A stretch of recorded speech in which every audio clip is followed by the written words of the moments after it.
पहाड़िया कचरा प्लांट से लोगों का जीना हुआ मुश्किल। गंध से रहवासियों को हो रही परेशानी। बदबू और कचरा से लोग नहीं ले पा रहे चैन की सांस। एनजीटी के नियमों को ताक पर रखकर बनाया गया कचरा प्लांट। इलाके की हवा और पानी हो रहा दूषित। आसपास कैंसर और कालरा का बढ़ रहा खतरा। कचरा प्लांट को हटाने की रहवासी कर रहे सालों से मांग। गुड़ विधानसभा क्षेत्र के पहाड़िया गांव में कचरा डंपिंग यार्ड बना दिया गया है।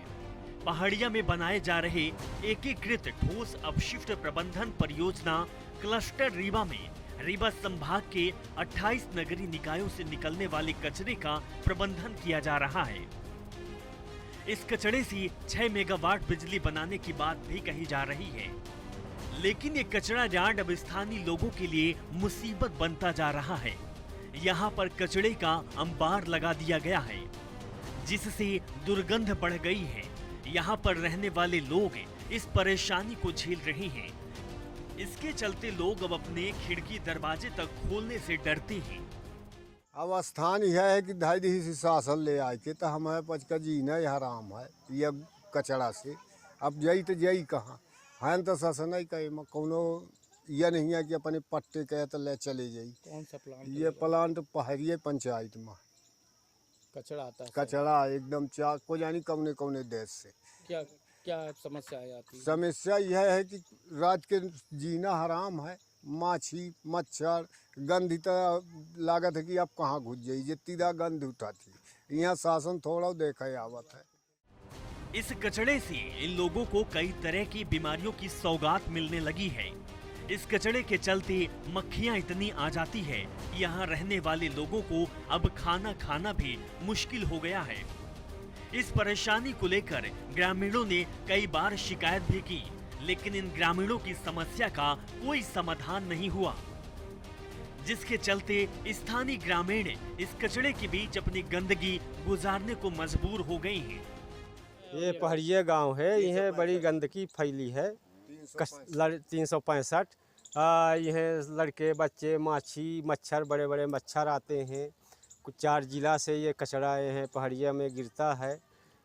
पब्लिक को परेशानी है, ये सारी सब परेशानी दुखदाई है।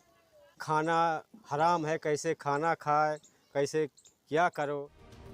इस कचरा प्लांट से बरसात के दिनों में दुर्गंध की समस्या और बढ़ जाती है। बारिश के चलते शहर से गीला कचरा अधिक मात्रा में निकलता है और यहाँ फेंका जाता है, जिससे दुर्गंध और बढ़ जाती है। समस्या ये है साहब कि इधर गंदगी बहुत हो रही है। यहाँ कचरा जो आता है तो ये बारिश के समय में 4 महीने ये कचरा माछी मच्छर यहाँ दवा वबा कोई यहाँ ध्यान ही नहीं धरता, तो ये कहाँ आदमी जाएंगे ऐसे। तो सब ये परेशान हैं। हालांकि इस बारे में नगर निगम के अधिकारियों का कहना है कि जो समस्या थी उसे बहुत पहले ही दूर किया जा चुका है। ये वेस्ट टू एनर्जी प्लांट है, जिससे बिजली बनेगी। पूरा नया सेटअप भी डाला गया है। लगातार दवाइयों का छिड़काव किया जा रहा है। जो भी ग्रामीणों की समस्याएं हैं उसे जल्द दूर किया जाता है।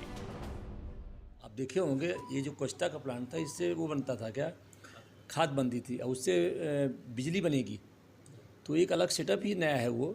और वैसे भी ट्रांसफॉर्मेशन काफ़ी किया जा रहा है, जहाँ नहीं भी वहाँ भी किया जा रहा है। और आपको मैं बताना चाहता हूँ कि अब तो बहुत ही मॉडर्नाइज सब चीज़ें हो रही हैं वहाँ। तो अब काफ़ी जैसे आपने कहा ना कि स्मेल नाम कोई स्मेल की बात आई, कई बात हमेशा लगातार छिड़काव हो रहा है। और आपको सबसे अच्छी बात तो मैं बताना चाहता हूँ लास्ट अब कि जैसे ही अक्टूबर में इस प्लांट का इनॉग्रेशन हो जाएगा, अभी तो टेम्परेरी फेज चल रहा था, वैसे ही कचरा रॉ मटेरियल हो जाएगा, शहर एकदम कचरा मुक्त हो जाएगा। और दूसरी बात है कि इसमें नाम में कोई चीज़ तो रहना ही नहीं है। लेकिन जिस तरीके से नगर निगम के अधिकारियों का कहना है वो बिल्कुल नहीं होता। ना तो दवाइयों का छिड़काव होता और न ही किसी तरह की सावधानी बरती जाती, बल्कि जब अधिकारियों का दौरा होता है तो तुरंत और आनन फानन में दवाइयां छिड़की जाती है। लेकिन इसके बाद लोगों का जीना मुश्किल हो जाता है। लोग गंध के इस जहर को झेलते हैं। यहाँ तक कि लोगों का खाना और सोना तक हराम हो चुका है। एनजीटी के नियमों को ताक में रखकर कचरा प्लांट का निर्माण किया गया है, जागरूक लोगों का कहना है कि एनजीटी के नियमों के अनुसार रहवासी इलाकों से दूर कचरा प्लांट होना चाहिए। नियम भी है कि 3 किलोमीटर आसपास रहवासी इलाका ना हो, लेकिन पहाड़िया गांव में तो दशकों से लोग रह रहे हैं। रहवासी इलाका है, सैकड़ों की तादाद में घर बने हुए हैं। प्लांट से 50 मीटर से कम दूरी पर रहवासी बस्ती है, फिर भी नेताओं, विधायकों, नगर निगम के अधिकारियों प्लांट के लोगों को रहवासी इलाका दिखाई ही नहीं दिया। पहाड़िया गांव के सरपंच, सचिव और पटवारी ने मिलकर एनओसी भी जारी कर दिया। नगर निगम और कई विभागों ने आखिर कैसे एनओसी दिया, किसके दबाव में काम हुआ, इसकी जांच होनी चाहिए। लोगों की मांग है कि नक्शा, एनओसी, एनजीटी के नियम, प्लांट और नगर निगम के साथ हुए समझौते और करार की जांच और साथ ही प्लांट में उपयोग दस्तावेजों को उपलब्ध कराया जाए, जिससे साफ हो सके कि ग्रामीणों के साथ धोखा हुआ है। साथ ही इस मिली भगत में शामिल सभी अधिकारियों और जवाबदारों पर कड़ी से कड़ी कार्रवाई हो सके। INS 24/7 के लिए अभिषेक तिवारी की रिपोर्ट।